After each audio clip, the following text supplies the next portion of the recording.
Hamas ഭീകരൻ Mohammed സിൻവാറിനെ വധിച്ച് Israel. സിൻവാറിനെ വധിച്ചെന്ന് Benjamin Netanyahu സ്ഥിരീകരിച്ചു. ഇസ്രായേലിന്റെ ഭീകരപട്ടികയിലെ ആദ്യ പേരുകാരനാണ് മുഹമ്മദ് സിൻവാർ. വിവരങ്ങളുമായി ഇന്റർനാഷണൽ ഡെസ്കിൽ നിന്നും ഐസൻ ജോസ് ചേരുന്നു. ഐസൻ, വളരെ പ്രധാനപ്പെട്ട ഒരു വാർത്തയാണ് പുറത്തു വരുന്നത്. ഹമാസ് ഭീകരനായിട്ടുള്ള മുഹമ്മദ് സിൻവാറിനെ വധിച്ചു എന്ന് ഇസ്രായേൽ സ്ഥിരീകരിക്കുന്നു. ഈ സിൻവാറിനെ വധിച്ച കാര്യം ബെഞ്ചമിൻ നെതന്യാഹു സ്ഥിരീകരിക്കുന്നുണ്ടല്ലോ. കൂടുതൽ വിവരങ്ങൾ ഐസൻ ജോസ്.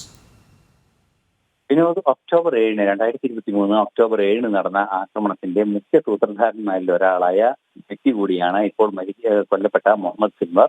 മുഹമ്മദ് സിൻവറിന്റെ ജ്യേഷ്ഠ സഹോദരനാണ് നേരത്തെ, അതായത് കഴിഞ്ഞ വർഷം ഒക്ടോബറിൽ കൊല്ലപ്പെട്ട യഹിയ സിൻവർ എന്ന് പറയുന്ന ഹമാസിന്റെ കമാൻഡന്റ് ആയിരുന്ന വ്യക്തി.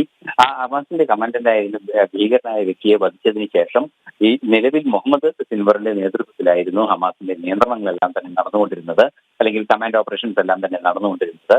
ഒരു ആശുപത്രിയുടെ, അതായത് ഖാൻ യൂണിറ്റിലെ ഒരു ആശുപത്രിയുടെ മറവിൽ ഇവരുടെ ഭീകര താവളത്തിലായിരുന്നു ഇയാൾ കഴിഞ്ഞിരുന്നത്. ഇയാളെ ആക്രമണത്തിലൂടെ സൈനിക നടപടിയിലൂടെ ഇസ്രായേൽ വധിക്കുകയായിരുന്നു. ഇസ്രായേൽ ഇയാളെ കൊലപ്പെടുത്തി എന്ന വാർത്ത ഇസ്രായേൽ പ്രധാനമന്ത്രി ബെഞ്ചമിൻ നെതന്യാഹു തന്നെ സ്ഥിരീകരിക്കുകയാണ് ഉണ്ടായത്. നേരത്തെ നമുക്കറിയാവുന്നതാണ്, ഹമാസ് പോലുള്ള പ്രസ്ഥാനങ്ങളെ ഒരു തരത്തിലും നിലനിർത്താൻ അനുവദിക്കില്ല, അതുപോലെ തന്നെ ഗാസ ഹമാസിന്റെ നിയന്ത്രണത്തിൽ കൊണ്ടുവരാൻ സാധിക്കില്ല എന്ന ഉറച്ച നിലപാടിൽ നിന്നും വിട്ടുവീഴ്ചയില്ലാത്ത നീക്കം തന്നെയാണ് നിലവിലെ നീക്കങ്ങൾ പ്രകാരം പരിശോധിക്കുമ്പോൾ ഇസ്രായേലിന്റെ ഭാഗത്ത് നിന്ന് കർശനമായി ഉണ്ടായിക്കൊണ്ടിരിക്കുന്നത്. അതുകൊണ്ട് തന്നെ ഒരു വിട്ടുവീഴ്ചയും ഇക്കാര്യത്തിൽ വേണ്ടതില്ല എന്ന നിലപാടിൽ ഇസ്രായേൽ ഉറച്ചു നിൽക്കുകയുമാണ്. ഈ നീക്കങ്ങളുടെ ഭാഗമായി കൂടിയാണ് മുഹമ്മദ് സിൻവറെ ഇപ്പോൾ കൊലപ്പെടുത്തിയിരിക്കുന്നത്. ഇപ്പോൾ യഹിയ സിൻവറെയും മുഹമ്മദ് സിൻവറെയും കൊലപ്പെടുത്തി ഹമാസിന്റെ ഉന്നത നിയന്ത്രണത്തിലുള്ള നേതാക്കളെ എല്ലാം തന്നെ കൊലപ്പെടുത്തി ഹമാസിനെ പൂർണ്ണമായും ഇല്ലാതാക്കുന്ന നടപടികളിലേക്ക് ശക്തമായി മുന്നേറുകയാണ് അമേരിക്ക.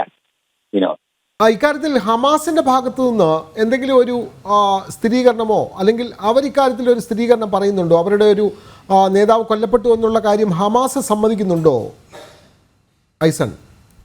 വിനോദ്, ഇക്കാര്യത്തിൽ ഹമാസിന്റെ ഭാഗത്തു നിന്ന് ഔദ്യോഗികമായ അറിയിപ്പുകൾ ഇതുവരെ പുറത്തു വന്നിട്ടില്ല എന്നാണ് മനസ്സിലാക്കാൻ സാധിക്കുന്നത്. പക്ഷേ ചില സൂചനകളെല്ലാം തന്നെ പുറത്തു വരുന്നുണ്ട്. ഹമാസ് ഇക്കാര്യം സ്ഥിരീകരിക്കുന്നുണ്ട്.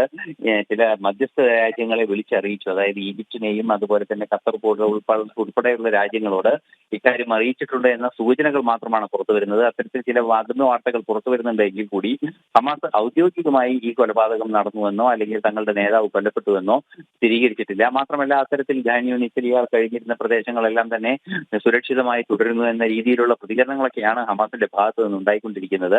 ഇത് സംബന്ധിച്ച സ്ഥിരീകരണം ഇപ്പോൾ ഉണ്ടായിരിക്കുന്നത് ഇസ്രായേൽ പ്രതിരോധ സേനയുടെ ഭാഗത്തു നിന്ന് മാത്രമാണ്. ഇസ്രായേൽ പ്രതിരോധ സേന തന്നെയാണ് ശക്തമായ ഒരു സൈനിക നടപടി ഇത്തരത്തിൽ ഹമാസ് നേതാക്കൾക്കെതിരെ നടത്തുകയും ഹമാസിനെ പൂർണ്ണമായും ഇല്ലാതാക്കാനുള്ള നടപടിയിലേക്ക് നീങ്ങുകയും ചെയ്തത്. നിലവിലെ ചില സൂചനകൾ അത്തരത്തിൽ ഹമാസ് സ്ഥിരീകരിച്ചു എന്ന രീതിയിൽ പുറത്തു വരുന്നുണ്ട് എങ്കിൽ കൂടി ഇവയൊന്നും അന്തിമമായ ഒരു സ്ഥിരീകരണത്തിലേക്ക് എത്തിയിട്ടില്ല. വിനോദ്, വളരെ വ്യക്തമാണ്. ഇപ്പോൾ വരുന്ന വളരെ പ്രധാനപ്പെട്ട വാർത്തയാണ്, ഹമാസ് ഭീകരൻ മുഹമ്മദ് സിൻവാറിനെ ഇസ്രായേൽ വധിക്കുന്നു. സിൻവാറിനെ വധിച്ചെന്ന് ബെഞ്ചമിൻ നെതന്യാഹു സ്ഥിരീകരിക്കുകയാണ്. ഇസ്രായേലിന്റെ ഭീകര പട്ടികയിലെ ആദ്യ പേരുകാരനാണ് മുഹമ്മദ് സിൻവാർ. വിവരങ്ങൾ നൽകുകയായിരുന്നു ഐസൺ ജോസ്.